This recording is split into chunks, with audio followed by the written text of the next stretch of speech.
പരിശുദ്ധ പരമദിവ്യകാരുണ്യത്തിന് ആരാധനയും സ്തുതിയും പുകഴ്ചയും ഉണ്ടായിരിക്കട്ടെ. പരിശുദ്ധ പരമദിവ്യകാരുണ്യത്തിന് ആരാധനയും സ്തുതിയും പുകഴ്ചയും ഉണ്ടായിരിക്കട്ടെ. പരിശുദ്ധ പരമദിവ്യകാരുണ്യത്തിന് ആരാധനയും സ്തുതിയും പുകഴ്ചയും ഉണ്ടായിരിക്കട്ടെ. നമുക്കൊരുമിച്ച് കൃപാസനം പ്രത്യക്ഷീകരണ മധ്യസ്ഥ പ്രാർത്ഥന വിശ്വാസത്തോടെ ഏറ്റുചൊല്ലാം. അമ്മേ പരിശുദ്ധ അമ്മേ, പരിശുദ്ധമേ, ദൈവമാതാവേ, കൃപാസനത്തിലൂടെ ഞങ്ങൾക്കും ഞങ്ങളുടെ ദേശത്തിനും അമ്മ മാധ്യസ്ഥം തേടിത്തന്ന എല്ലാ അനുഗ്രഹങ്ങളും കൃപകൾക്കും ഞങ്ങളിപ്പോൾ ഹൃദയം നിറഞ്ഞ നന്ദി പറയുന്നു.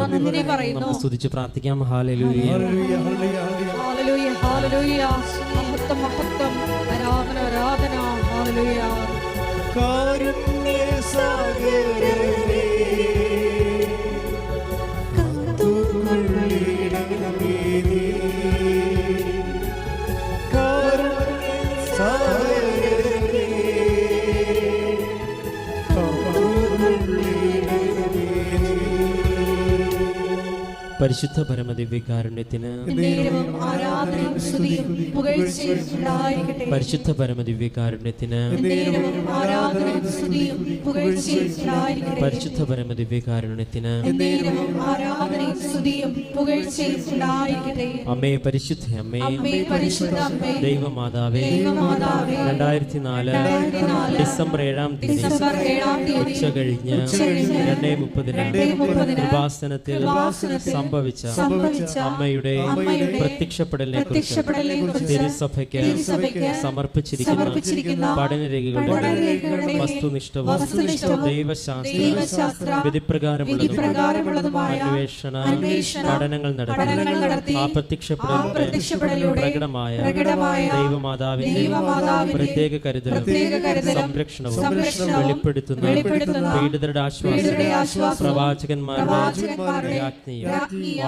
വാഗ്ദാനത്തിന്റെ പേടകവും പ്രപഞ്ച പ്രകൃതിയുടെ മാതാവുമായ പരിശുദ്ധ അമ്മയുടെ ഭക്തി തിരുസഭയിൽ കൂടുതൽ പ്രചരിച്ച് ജീവിതത്തിന്റെ ദുരിത അവസ്ഥകളിൽ അകപ്പെട്ട് കഴിയുന്ന അനേകായിരം മക്കൾക്ക് ദൈവത്തിന്റെ സാന്നിധ്യവും സന്ധിപ്പും കൂടുതൽ അനുഭവിക്കുന്ന ആത്മീയ വിശുദ്ധി ദൈവശക്തി കൈവരിക്കുവാൻ ഞങ്ങളുടെ കുടുംബങ്ങളെ ഇടയാക്കണമേ.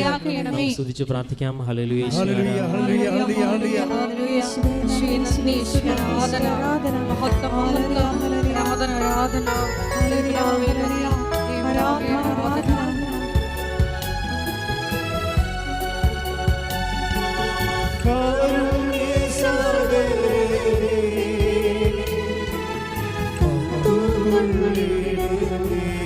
നമുക്ക് ഒരുമിച്ച് പാടാം.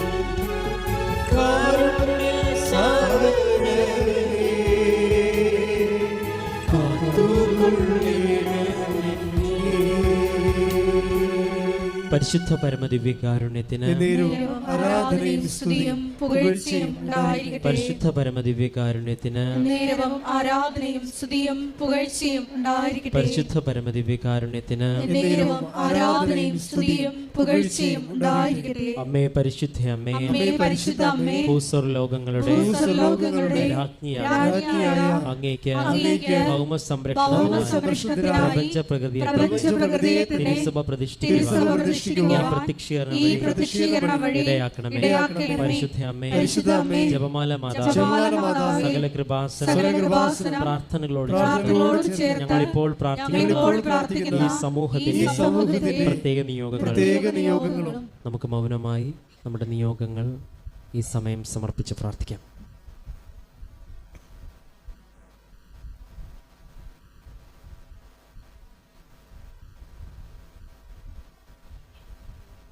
അമ്മയുടെ പ്രത്യക്ഷീകരണത്തിന്റെ ഈ അനുഗ്രഹവേളയിൽ ഞങ്ങൾക്ക് സാധിച്ചു കനിയണമേ. ആമേൻ. നമുക്ക് സ്തുതിച്ച് പ്രാർത്ഥിക്കാം. ഹല്ലേലൂയ, യേശുവേ ആരാധന.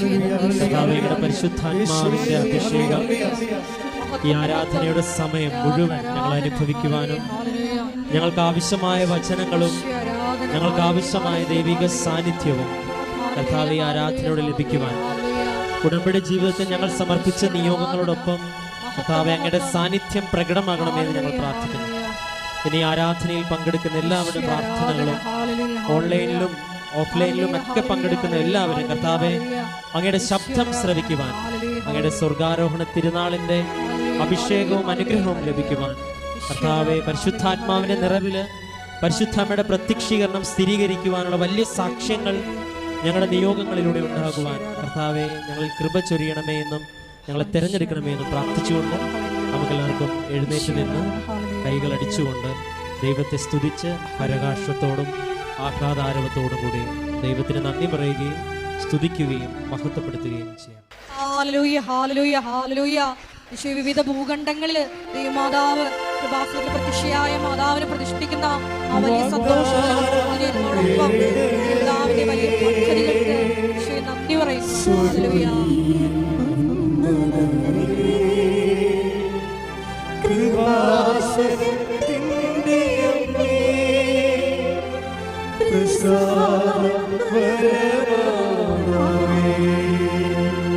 വാഗ്ദാനപീഠകമേ,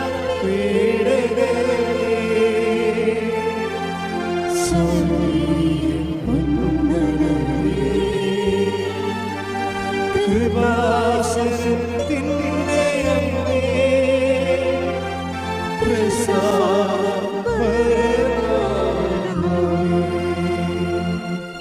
വചനം മാതാവിനെ കുറിച്ചുള്ള ദൈവികമായ കാഴ്ചപ്പാടുകൾ ഒരു പ്രാദേശികമായ ഒരു വിഷയമായിട്ട് എനിക്ക് തോന്നിയിട്ടില്ല.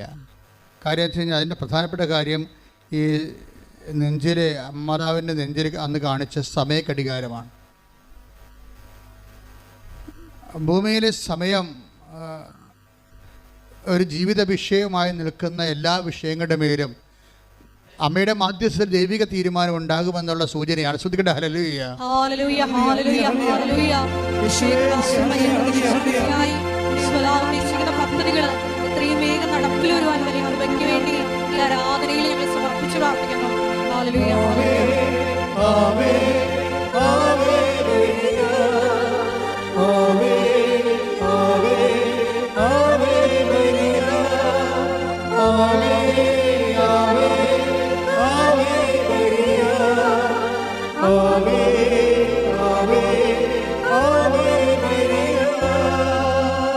പരിശുദ്ധ പരമദിവ്യകാരുണ്യത്തിന് നിങ്ങൾ കുറച്ചുകൂടി കവനൻ്റ് കോൺഫിഡൻസ് ഉണ്ടാകണമെന്ന് എൻ്റെ അപേക്ഷ. കവനൻ്റ് എടുക്കുന്നവർ ആരാണ് കവനൻ്റ് ഹാർവസ്റ്റിംഗ് നടത്തുന്നത്? കവനൻ്റിലെ കോൺഫിഡൻസ് ഉള്ളവരാണ്. ചിലർക്ക് കോൺഫിഡൻസ് എന്ന് വെച്ചാൽ ആത്മവിശ്വാസം. നമ്മുടെ കവനൻ്റ് എടുക്കുമ്പോൾ തന്നെ നമുക്ക് ആത്മവിശ്വാസം ഉണ്ടാകണം. പലരുടെ ഒരു വിഷയം എന്ന് പറയുന്നത് എനിക്ക് മനസ്സിലായിരിക്കുന്നത് ചിലർക്ക് അത്ര കണ്ട ആത്മവിശ്വാസം ഇല്ല. അതുകൊണ്ടാണ് അവരുടെ കവനൻ്റെ ഉടമ്പടി പമ്മി നിൽക്കുന്നതിൻ്റെ കാരണം. ചിലർക്ക് വെടിക്കെട്ട് ആത്മവിശ്വാസമാണ്. ചില പറയും അമ്മയുടെ മുമ്പിലൊന്ന് ചെന്ന് നിന്നാൽ മതിയെന്ന് പറയും. അവരുടെ അനുഭവം അവരുടെ വിശ്വാസത്തിന് ആനുപാതികമായിരിക്കും. ചിലർ പറയും പോയി നോക്കാം, എടുത്തു നോക്കാം, എങ്ങനെ ഇരിക്കുന്നു വരട്ടെ. നമ്മുടെ ഈ പ്രശ്നം എന്നൊക്കെ പറയുന്നത് എന്തൊരു ഗുരുതരമായ പ്രശ്നമാണ്. ഇതൊക്കെ ആരെക്കൊണ്ട് സാധിക്കും?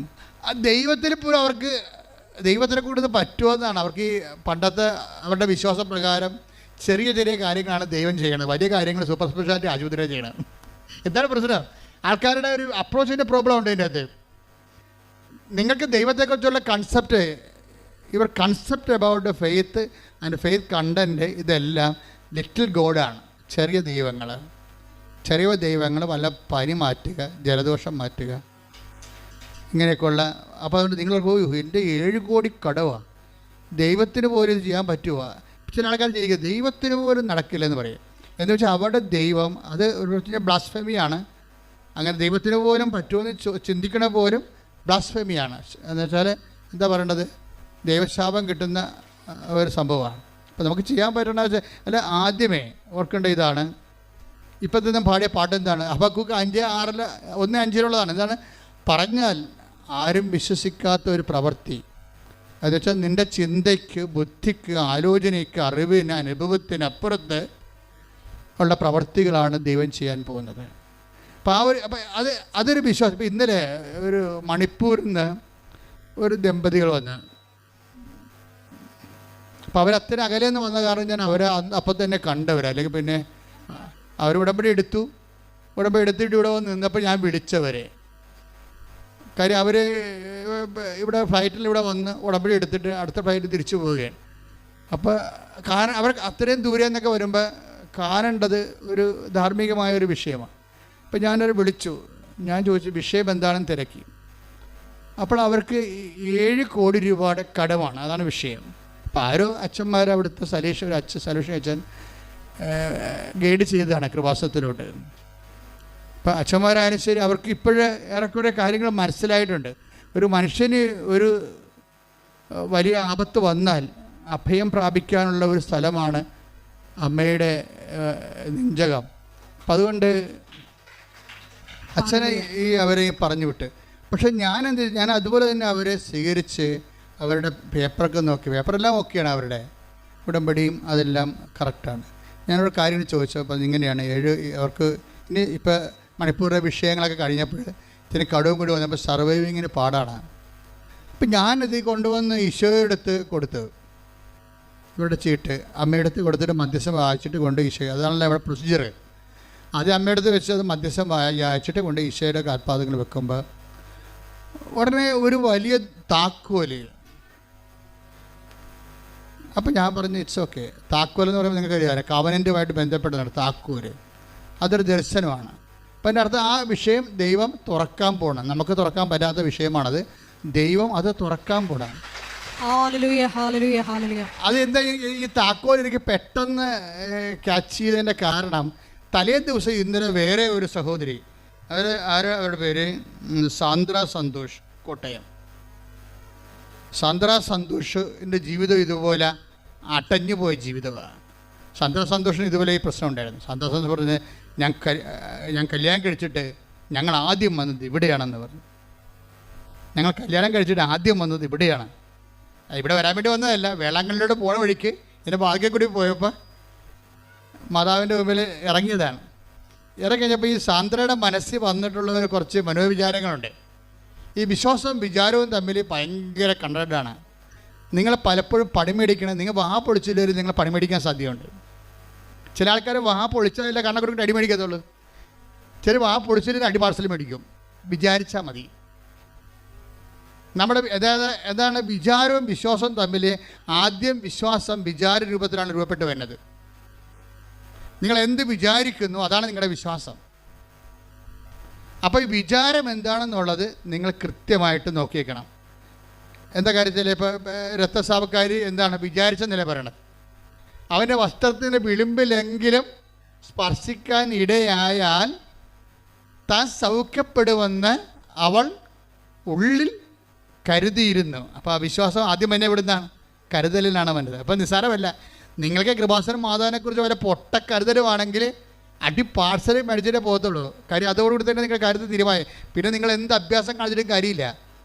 അപ്പോൾ അത് കരുതൽ മാർക്കോസ് 5:28 അവന്റെ വസ്ത്രത്തിൽ ഒന്ന് തൊട്ടാൽ മാത്രം മതി എന്ന് പറഞ്ഞേ. അവന്റെ വസ്ത്രത്തിൽ ഒന്ന് തൊട്ടാൽ മാത്രം മതി, ഞാൻ സുഖം പ്രാപിക്കും എന്ന് അവൾ വിചാരിച്ചിരുന്നു.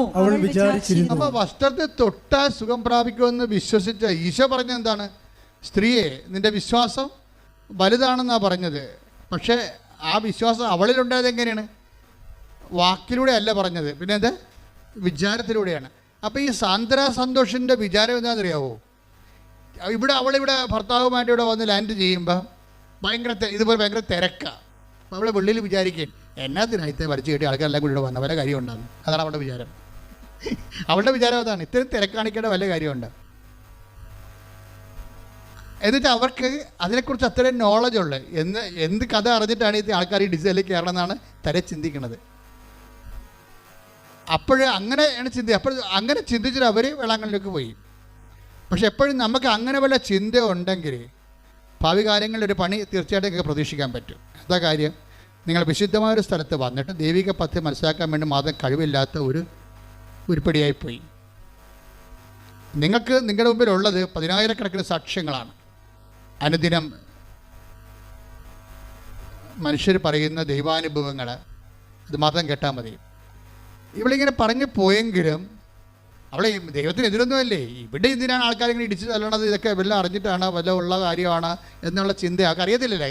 അവർക്ക് ഈ വിഷയത്തെക്കുറിച്ചൊന്നും അറിയത്തില്ല. First time he's coming. അപ്പം അതുകൊണ്ട് തന്നെ ഒരു പ്രശ്നം, കുറച്ച് കഴിഞ്ഞപ്പോൾ ജീവിതത്തിൽ കല്ല് കടിക്കാൻ തുടങ്ങി. നല്ലൊരു ഭർത്താവിനെ കിട്ടിയതാണ്, മര്യാദയ്ക്ക് ജീവിക്കാൻ തുടങ്ങിയതാണ്. പക്ഷെ നമ്മളെപ്പോഴും നിങ്ങൾക്ക് എപ്പോഴും വരുന്നൊരു പ്രശ്നമേ, നിങ്ങൾ എപ്പോഴും സമയത്തും പ്രാർത്ഥനയുടെ കാര്യത്തിൽ കോംപ്രമൈസ് ചെയ്യരുത്. ഇപ്പോൾ ചിലർ പറയാം, നല്ല ഭർത്താവിനെ കിട്ടി, സന്തോഷമാണ്, അവർക്ക് ജോലിയുണ്ട്, ഞങ്ങൾക്ക് ജോലിയുണ്ട്, പിന്നെ കുഞ്ഞിനെ കെട്ടി, ജീവിക്കാനൊരു വീടൊക്കെ ആയി, ബന്ധുക്കളും സ്വന്തപ്പെട്ടവരുണ്ട്, എല്ലാം ഹൈഫൈ ആണെന്ന് പറഞ്ഞാൽ നിങ്ങളെ പിന്നെ എന്തിനാണ് പ്രാർത്ഥിക്കേണ്ടത് എന്ന്. ഇപ്പം സാന്ദ്ര പറയുന്നുണ്ടത് സാക്ഷ്യത്തിലെ, ഞാൻ നല്ലവണ്ണം ബൈബിൾ വായിക്കുന്ന ആളായിരുന്നു. എൻ്റെ അമ്മ പറഞ്ഞിട്ടുണ്ട്, കിടന്നുറങ്ങണമെന്ന് മുമ്പ് ബൈബിൾ വായിച്ചേക്കണമെന്ന്. കിടന്നുറങ്ങണമെന്ന് മുമ്പ് നീ ബൈബിൾ വായിച്ചിട്ടേ കിടന്നുറങ്ങാം. അപ്പോൾ എൻ്റെ ജീവിതത്തിൽ ഞാൻ എപ്പോഴും ബൈബിൾ വായിക്കാത്ത ദിവസങ്ങളില്ലെന്നാണ് പറയണത്. ബൈബിൾ വായിക്കാത്ത ദിവസങ്ങളില്ല. പക്ഷേ നല്ല ഭർത്താവിനെ കിട്ടിക്കഴിഞ്ഞപ്പോഴേ, അതുപോലെ തന്നെ ജീവിതത്തിൽ നിക്കക്കള്ളിയൊക്കെ ആയിക്കഴിഞ്ഞപ്പോഴേ ആദ്യം അത് ബാധിച്ചത് എവിടെയാണ്? പ്രാർത്ഥനാ ജീവിതത്തെയാണ് ബാധിക്കണത്. അതെപ്പോഴും നമ്മൾ ശ്രദ്ധിക്കണം. നിങ്ങൾക്കൊരു നല്ല കാലം വന്നാൽ നിങ്ങൾക്ക് ആത്മീയമായിട്ടൊരു മോശം കാലം തുടങ്ങിയെന്ന് പറയാം. നിങ്ങൾക്കൊരു നല്ല കാലം വന്നാൽ തീർച്ചയായിട്ടും നിങ്ങൾക്ക് ആത്മീയമായിട്ട് അധികം പ്രാർത്ഥനയില്ലാത്ത, ദൈവാശ്രയമില്ലാത്ത ഒരു മോശം കാലം വരും. വന്നെന്ന് മനസ്സിലാക്കാം. കാര്യം നല്ല കാലം കൈകാര്യം ചെയ്യൽ വന്ന മിസ്റ്റേക്കാണത്. നല്ല കാലം വരുമ്പോൾ അതുപോലെ തന്നെ ദൈവത്തോടും, ഇപ്പം ദൈവത്തിനെ കൊണ്ട് ചിലരെന്താ ചെയ്യണമെന്നറിയാമോ? എനിക്കിപ്പം ഞാൻ എന്നാത്തിനാണ് പ്രാർത്ഥിക്കേണ്ടതെന്ന് അറിയാൻ പാടില്ല. ഇപ്പം അങ്ങനെ എന്തിനാണ് പ്രാർത്ഥിക്കേണ്ടതെന്ന് അറിയാൻ പാടില്ലാത്തവരുടെ അന്ധന്മാരുടെ കാലം ഇനി വർദ്ധിക്കുകയുള്ളൂ. ഇപ്പം നിങ്ങളെല്ലാം പോകുമ്പോൾ നിങ്ങൾക്കറിയാം, നിങ്ങൾക്ക് പലർക്കും യൂറോയിലാണ് ശമ്പളം കിട്ടുന്നത്. ഇന്ത്യൻ മണി എപ്പോഴും അതിൻ്റെ വാല്യൂ കുറഞ്ഞിരിക്കുന്ന സമയത്ത് യൂറോക്കാരൻ്റെ കണ്ണു പോകാനുള്ള സാധ്യതയുണ്ട്. എന്താണ്? അവൻ ചിന്തിക്കാത്ത കാശാണ് ശമ്പളമായിട്ട് അതിനൊക്കെ കിട്ടുന്നത്. അപ്പം അതിൻ്റെ ഇവിടെ ഫണ്ട് കിട്ടി, ജോലി കിട്ടി, ഫ്ലാറ്റ് കിട്ടി, ജീവിതം കിട്ടി, പിന്നെ എന്തിനാണ് ഇവർ പ്രാർത്ഥിക്കേണ്ടതെന്ന് ഇവർക്കറിയത്തില്ല. അങ്ങനെ കുറേ ഒരു വംശം ഉണ്ടാകുന്നുണ്ട്, അന്ധതയുടെ ഒരു വംശം വരുന്നുണ്ട്. അത് എന്തിന് പ്രാർത്ഥിക്കണം? ഇപ്പം നിങ്ങളൊക്കെ ഇവിടെ പ്രാർത്ഥിക്കാൻ വരുമ്പോൾ എന്തെങ്കിലും ഒരു കാര്യമുണ്ടല്ലോ. ഇനി കാര്യമില്ലാത്ത കാലം വരും. ഒരു മനുഷ്യൻ്റെ ഏറ്റവും വലിയ ശാപകാലമെന്ന് പറയണത് അവൻ എന്തിനെ പ്രാർത്ഥിക്കണമെന്ന് അറിയേണ്ടാത്ത ഒരു കാലം വരുമ്പോഴാണ്. അപ്പോൾ മാത്രം നിങ്ങൾ ആരാണെന്ന് നിങ്ങൾക്ക് മനസ്സിലാകത്തുള്ളൂ. പക്ഷേ ദൈവത്തിന് നിങ്ങളെ നേരത്തെ അറിയാം. എന്താ പ്രശ്നം വെച്ച് കഴിഞ്ഞാൽ, നിങ്ങൾക്കൊരു നല്ല കാലം വന്ന് ദൈവത്തെ ആശ്രയിക്കേണ്ടാത്ത കാലം വന്നാൽ പ്രാർത്ഥന ഡിമിനിഷ് ചെയ്യും, മങ്ങിപ്പോകുമെന്ന് ദൈവത്തിന് അറിയാം. അതുകൊണ്ടാണ് നിങ്ങൾ ഈ കാലത്ത് നല്ലവണ്ണം ആശ്രയിച്ച് പ്രാർത്ഥിപ്പിക്കാൻ വേണ്ടി നിങ്ങൾക്ക് കാര്യങ്ങൾ നടക്കാതെ ദൈവം ലാഗ് ചെയ്ത് കൊണ്ടുപോകുന്നത്. കാര്യം ഈ ഒരു കാലഘട്ടത്തിൽ നിങ്ങൾ പ്രാർത്ഥിക്കുകയും ദൈവാനുഭവം ഉണ്ടാക്കിയെടുക്കുകയും ചെയ്യത്തുള്ളൂ. ഇപ്പം തന്നെ വരുമ്പോൾ തന്നെ നിങ്ങൾക്ക് അനുഗ്രഹം കയ്യെത്ത് തന്നു കഴിഞ്ഞാൽ പിന്നെ നിങ്ങൾ ഹൈഫൈവായി, പ്രാർത്ഥനാ ജീവിതം ഇല്ല, പിന്നെ ഇനി എന്തെങ്കിലും പറഞ്ഞെങ്കിൽ ഇഷ്യൂ ഉണ്ടാകണം. അപ്പോൾ ഇഷ്യൂ ബേസ്ഡാണ് നമ്മുടെ ആധ്യാത്മികത. അത് നിങ്ങളൊന്ന് ചിന്തിച്ച് നോക്കണം. ഒരു വിഷയബന്ധിയാണോ അതോ നമുക്കറിയാമല്ലോ ക്രിസ്തീയ ആധ്യാത്മികതയുടെ പ്രശ്നം അതൊരു വ്യക്തിബന്ധമാണ്. ആ ക്രിസ്തീയ എന്തുകൊണ്ടാണ് ഞാൻ ഇന്നലെ നമ്മുടെ ഇൻ്റർനാഷണൽ പറയുമായിരുന്നു, why there are so many fervent martyrs, holy martyrs and saints in the Catholic Church. എന്തുകൊണ്ടാണ് ഈ കത്തോലിക്ക സഭയിൽ ഇത്ര കണ്ട് ധർമ്മരക്തസാക്ഷികളും വിശുദ്ധ രക്തസാക്ഷികളും ഉള്ളത്? Because God is A person. ദൈവം ഒരു വ്യക്തി ആയതുകൊണ്ടാണ്. അല്ലെങ്കിൽ ബുദ്ധിസമൊക്കെ പറയുന്ന പോലെയും അല്ലെങ്കിൽ വേദിക് റിലിജനൊക്കെ പറയുന്ന പോലെ ഒരു തുര്യ സ്റ്റേജ് നമുക്ക് അനുഭവിക്കാൻ പറ്റത്തുള്ളൂ. ഒരു പ്രാതിഭാസികമായ ആശയവാദങ്ങളുണ്ട്. അതുപോലെ തന്നെ പ്രപഞ്ചത്തെ കാണുന്ന വേറെ കാഴ്ചപ്പാടുകളുണ്ട്. അതിലുള്ള യോഗിസ്റ്റിക് മെത്തേഡുകളുണ്ട്. അപ്പോൾ ആ മെത്തേഡെല്ലാം പ്രാപിച്ചു കഴിയുമ്പോൾ ഇപ്പോൾ ആ ഒരു ദൈവത്തെ വ്യക്തിയായിട്ട് നമുക്ക് അനുഭവിക്കാത്തോടത്തോളം കാലം നമുക്കുണ്ടാകുന്ന അനുഭവം ഒരു മെറ്റാഫിസിക്കലായിട്ടുള്ള അനുഭവങ്ങളാണ്. അതിൽ ഒരു വ്യക്തിയെ ഇൻവെസ്റ്റ് ചെയ്യാൻ പറ്റുമോ? ഒരാളിനെ ഒരു മെറ്റാഫിസിക്കൽ യാഥാർത്ഥ്യത്തിലേക്ക് ഒരു വ്യക്തിക്ക് അവരുടെ ലൈഫ് ഇൻവെസ്റ്റ് ചെയ്യാൻ പറ്റുമോ? അപ്പോൾ അങ്ങനെ വരുമ്പോൾ എന്താ പ്രശ്നം? ഇവിടെ പക്ഷേ അങ്ങനെയല്ല. God is A person. ഇത് വ്യക്തി, ക്രിസ്തു ഒരു വ്യക്തിയാണ്. So we can have A interpersonal relationship. നമുക്ക് ദൈവവുമായിട്ടൊരു പേഴ്സണൽ റിലേഷൻ ഉണ്ടാകും. പേഴ്സണൽ റിലേഷൻ അറിയാമല്ലോ. വ്യക്തിപരമായ റിലേഷൻ ഉണ്ടായിക്കഴിഞ്ഞാൽ എന്ത് ചെയ്യും? മനുഷ്യർ അതിനു വേണ്ടി ജീവിക്കും, ചിലപ്പോൾ മരിച്ചെന്നും വരും. അതുകൊണ്ട് തന്നെ ഈ എപ്പോഴും ദൈവമായിട്ടുള്ള എല്ലാ ഇടപാടുകളും പഞ്ചേന്ദ്രിയങ്ങൾക്ക് വിഷയഭവിച്ചിരിക്കുന്നത് അതുകൊണ്ടാണ്. ദൈവം ഒരു വ്യക്തിയായത് കൊണ്ടാണ് ഇന്ദ്രിയങ്ങൾക്ക് അനുഭവവേദ്യമായി വരുന്നത്. ഇന്ദ്രിയങ്ങൾ എത്ര എണ്ണം ഉണ്ട് നമുക്ക്? മൂക്കുണ്ട്, നാക്കുണ്ട്, ത്വക്കുണ്ട്, പിന്നെന്താണ്, ചെവിയുണ്ട്, കണ്ണുണ്ട്, അല്ലേ? ഇത്ര 5 ഇന്ദ്രിയങ്ങളുണ്ട്. ഈ 5 ഇന്ദ്രിയങ്ങൾക്കും ബൈബിളിലെ ദൈവം ഗോചരി ഭവിച്ചിട്ടുണ്ട്. അതുകൊണ്ട് അനുഭവം. അപ്പം ഞങ്ങളെപ്പോലെയുള്ള ഈ ധർമ്മശാസ്ത്രം ചെയ്യുന്ന ആൾക്കാർ നോക്കണത് എല്ലാ ഇന്ദ്രിയങ്ങളിലേക്കും കൊണ്ടുവന്ന് ദൈവത്തിനെ ടഞ്ചിബിളാക്കാൻ കഴിയുമോ?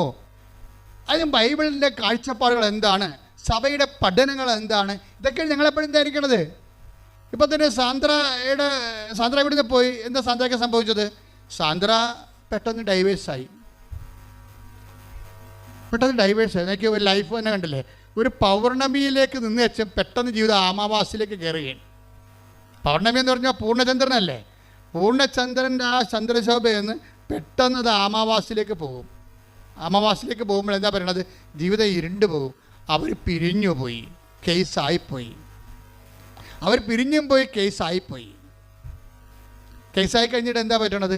ഇങ്ങനെ കേസ്. അപ്പോൾ ലൈഫ് നോക്കിയ നേരെ ഓപ്പോസിറ്റ്, നേരെ സൗത്ത് പോളിൽ നേരെ നോർത്ത് പോളിലേക്ക് വരിക. നേരെ ഓപ്പോസിറ്റ് അനുഭവങ്ങളാണ്. ഈ ഓപ്പോസിറ്റ് അനുഭവങ്ങളാകുമ്പോഴും ഈ സാന്ദ്രയുടെ ഹിസ്റ്ററി, ആ കേസ് ഹിസ്റ്ററി നോക്കിയാൽ നമുക്കൊരു കാര്യം മനസ്സിലാകും. എന്താണ്? സാന്ദ്രയ്ക്ക് ഒരു ഡിപ്പോസിറ്റ് ഉണ്ട് ജീവിതത്തിൽ. എന്ത് ഡിപ്പോസിറ്റാണ്? അമ്മ പറഞ്ഞു കൊടുത്തിട്ടുണ്ട്, നീ ഉറങ്ങുന്നതിന് മുമ്പ് നീ ബൈബിൾ വായിച്ചിട്ടേ ഉറങ്ങാവൂ. അപ്പോൾ നമുക്ക് അത് അവളങ്ങനെ കീപ്പ് ചെയ്ത് പോകുന്നുണ്ടേ. അപ്പോൾ അതുകൊണ്ട് തന്നെ ഈ നമ്മളെ ഓർക്ക് ഇപ്പം ഞാൻ ബൈബിൾ വായിച്ചു, എനിക്ക് അതിനകത്തിനാ, ഞാൻ അമ്മ പറഞ്ഞുകൊണ്ട് ഞാൻ ബൈബിൾ വായിച്ചെന്ന് പറയും. പക്ഷേ ദൈവം നിനക്ക് വേണ്ടി ഒരു ആസ്തി സ്വരൂപിക്കുകയാണ്. എപ്പോഴും നമ്മൾ കൊഴുത്ത പശുക്കളെ സ്വപ്നം കാണുമ്പോഴേ മെല്ലിച്ച പശുക്കളെ പ്രീസപ്പോസ് ചെയ്യേണ്ടി വരും. അതാണ് ബൈബിൾ നൽകുന്ന പാഠം. Take the word of God. സ്തുതിക്കട്ടെ. Hallelujah, hallelujah, hallelujah, hallelujah, hallelujah, hallelujah, hallelujah, hallelujah, hallelujah.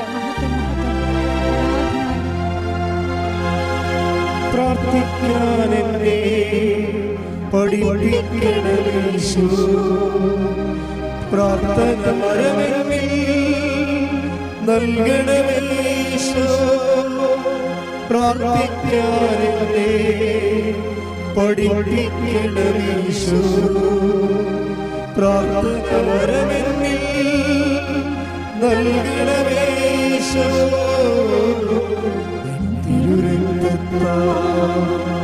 കഴുകണമേ യേശു. തിരുഹിതമെന്നിൽ നിറവേറ്റണമേ യേശു.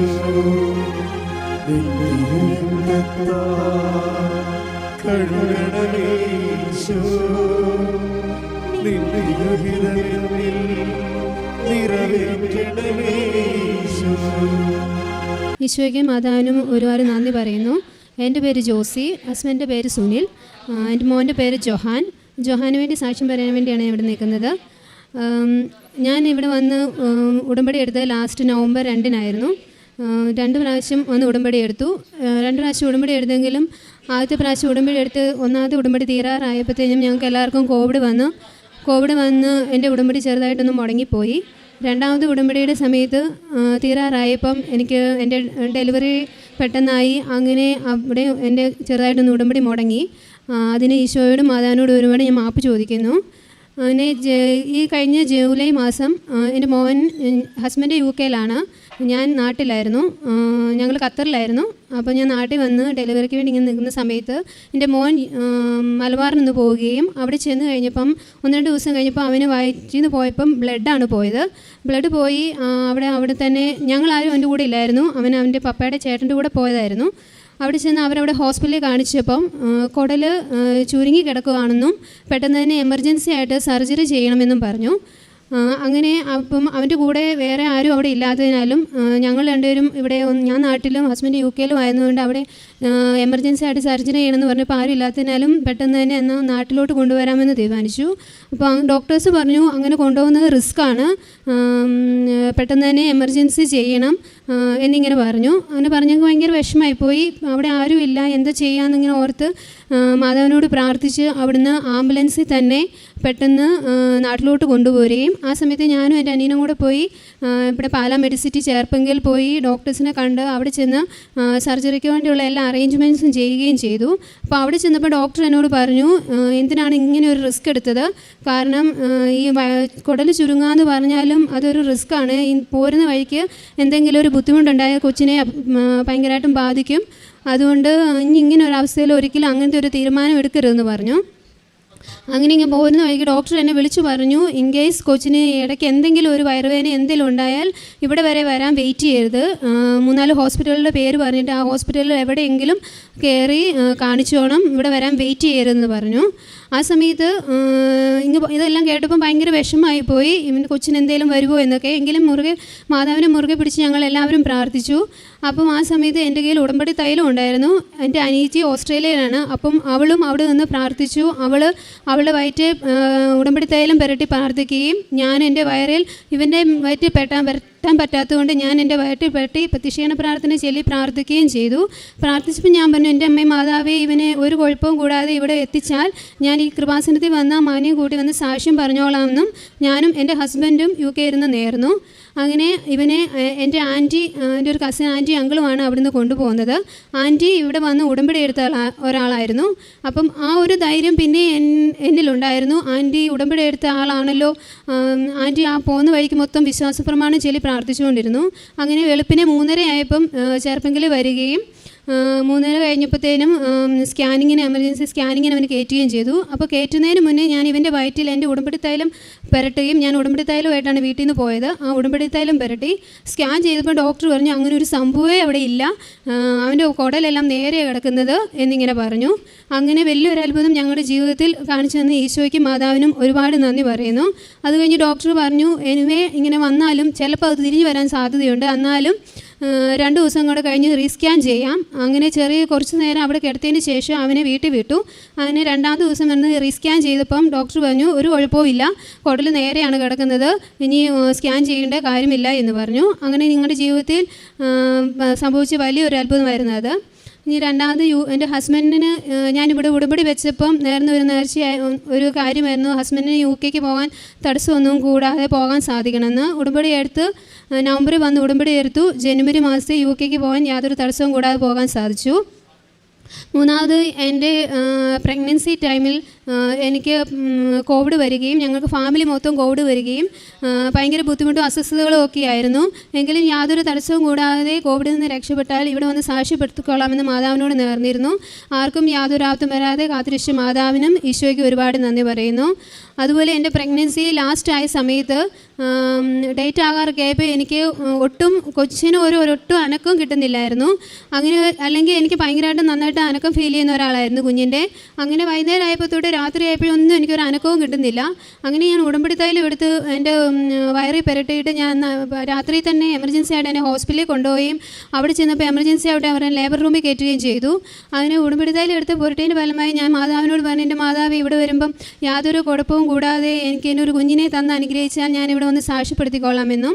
അങ്ങനെ എനിക്ക് ഡെലിവറിക്ക് മുന്നേ കുറച്ച് ചുമയുടെയും ബ്രീത്തിങ് ഡിഫിക്കൽറ്റിയുടെയും പ്രോബ്ലം ഉണ്ടാവുകയും എത്ര മരുന്ന് കഴിച്ചിട്ടും കുറയുന്നില്ലായിരുന്നു. അങ്ങനെ എൻ്റെ കയ്യിലുണ്ടായിരുന്ന ഉടമ്പടി തേനും ഉപ്പും എടുത്താണ് അത് ഞാൻ കുറച്ചത്. ചുമയുടെ മരുന്ന് ഒരുപാട് മാറി ഞാൻ കഴിച്ചു. അവിടുന്ന് ഹോസ്പിറ്റലിൽ നിന്ന് തന്നു. ഞാൻ അതിനുവേണ്ടി ഒരാഴ്ച ഹോസ്പിറ്റലിൽ അഡ്മിറ്റ് ആയിരുന്നു. അങ്ങനെ ഡെലിവറി കഴിഞ്ഞ് യാതൊരു ബുദ്ധിമുട്ടും കൂടാതെ ഒരു നോർമൽ ഡെലിവറി തന്ന് മാതാവ് എന്നെ അനുഗ്രഹിച്ചു. അങ്ങനെ ഒരാഴ്ചക്കുള്ളിൽ ഒരു കുഴപ്പവും കൂടാതെ ഞങ്ങൾ അവിടെ നിന്ന് ഡിസ്ചാർജ് ആവുകയും ചെയ്തു. അങ്ങനെ ഞങ്ങൾക്ക് തന്ന എല്ലാവിധ അനുഗ്രഹങ്ങളെയും ഓർത്ത് മാതാവിനും തിരുക്കുമാരനും ഒരുപാട് നന്ദി പറയുന്നു. അതുപോലെ കുഞ്ഞുണ്ടായ സമയത്ത് കുഞ്ഞിന് ബിലിറൂബിൻ കൂടുതലാണെന്നും പറഞ്ഞ് അവർ ഫോട്ടോതെറാപ്പി ചെയ്യാൻ വേണ്ടി NIC വെക്കുകയും ആ സമയത്ത് നന്നായിട്ട് കൂടുതലായിരുന്നു കൊച്ചിന്. അവർ പറഞ്ഞു 1-2 ദിവസം വെക്കണം, അത് കൊച്ചിൻ്റെ ബിലിറൂബിൻ്റെ അളവ് അനുസരിച്ചാണ് എന്നിങ്ങനെ പറഞ്ഞു. അപ്പോൾ ഞാൻ അന്നേരം മാതാവിനോട് പറഞ്ഞിരുന്നു, മാതാവേ യാതൊരു കുഴപ്പവും കൂടാതെ കുഞ്ഞിനെ നല്ലൊരു കുഞ്ഞായിട്ട് തന്നാൽ ഞാൻ മാതാവിനോട് വന്ന് സാക്ഷ്യപ്പെടുത്തിക്കോളാമെന്ന്. അങ്ങനെ ഞങ്ങൾക്ക് ലഭിച്ച എല്ലാവിധ അനുഗ്രഹങ്ങളെയും ഓർത്ത് 1000 നന്ദി മാതാവിനോടും ഈശോയോടും പറയുന്നു.